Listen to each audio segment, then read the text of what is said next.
I find it hard to stick to routines. Usually after the first few weeks, this is where my commitment ends.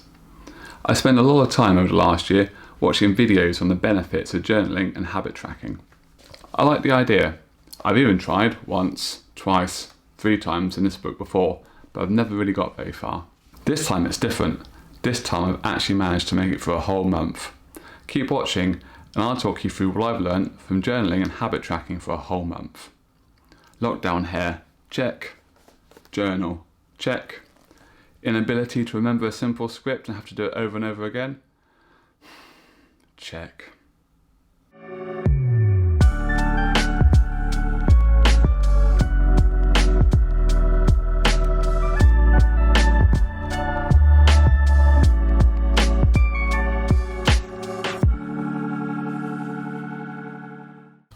One of the main reasons why I wanted to track my habits and journal is that I wanted to give up sugar for a month. I was keen to see what effect not having sugar in my diet would have on my energy levels, my sleep patterns and my mood.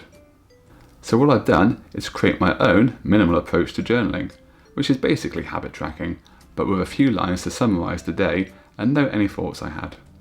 A few lines definitely seemed more than enough for this. I did this during February. I love cookies, so I wasn't quite sure how 28 days with no sugar was going to fare.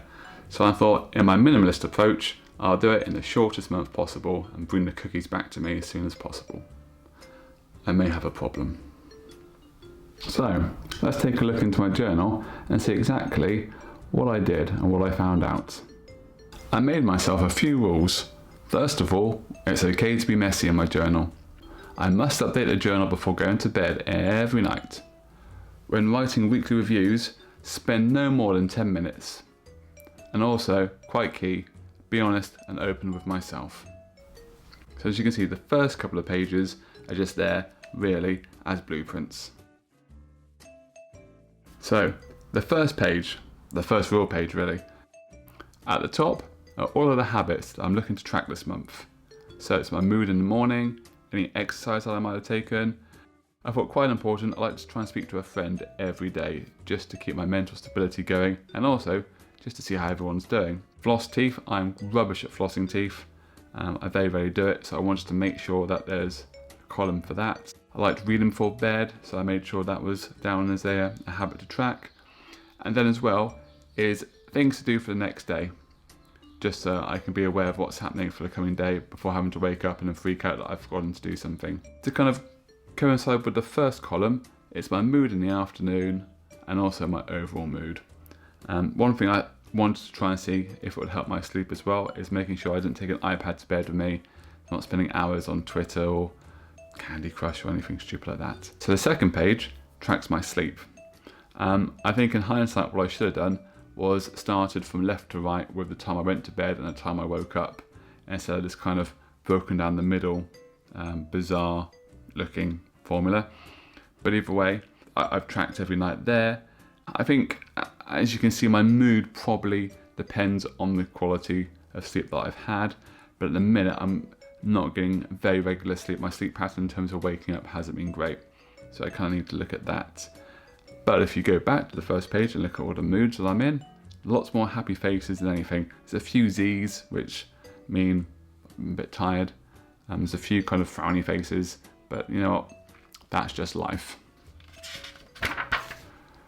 So we then get into how I record things for the week. So it's any kind of focused tasks I want to be on. If I didn't achieve that, I'd move on to the next week. And then we have how the days are all broken down. Just a few pages, just a few notes, just for every day, just as how I was feeling. And then at the end of every week, a little overview of how I felt the week went.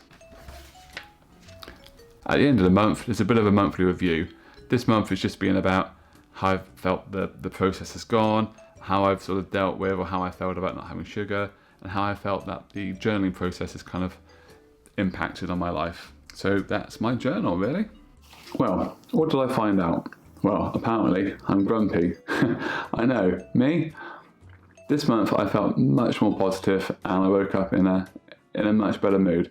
Now, I'm not sure if that was the result of a lack of sugar or if it was a result of just journaling, sort of that kind of signing off process at the end of every day. But I generally did wake up feeling in a much better frame of mind and sort of ready to kind of attack that day.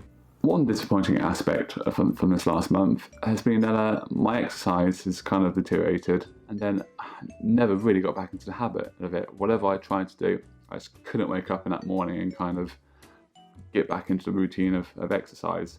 I'm interested to see if next month that picks back up, and if I can put more focus onto exercising. So I tried journaling for a month. Would I recommend it? Well, I wouldn't not recommend it, and it was very good to find a process to keep on top of my habits and sort of track them. I think that definitely helped with maintaining a few of the things I was trying to make into a habit. So on that note, yeah, I will definitely do it again. In fact, I will do it next month, and I'll see what comes of that. I wanted to develop a way of sticking to habits, and perhaps there is a solution there after all. Maybe this is a good way of looking at it. It's an accountability buddy, perhaps. Next time, I'll go through the outcome of my sugar-free month. That is, unless I've slipped into a cookie coma. We can only hope. Thanks guys, have a good week, and I'll see you soon.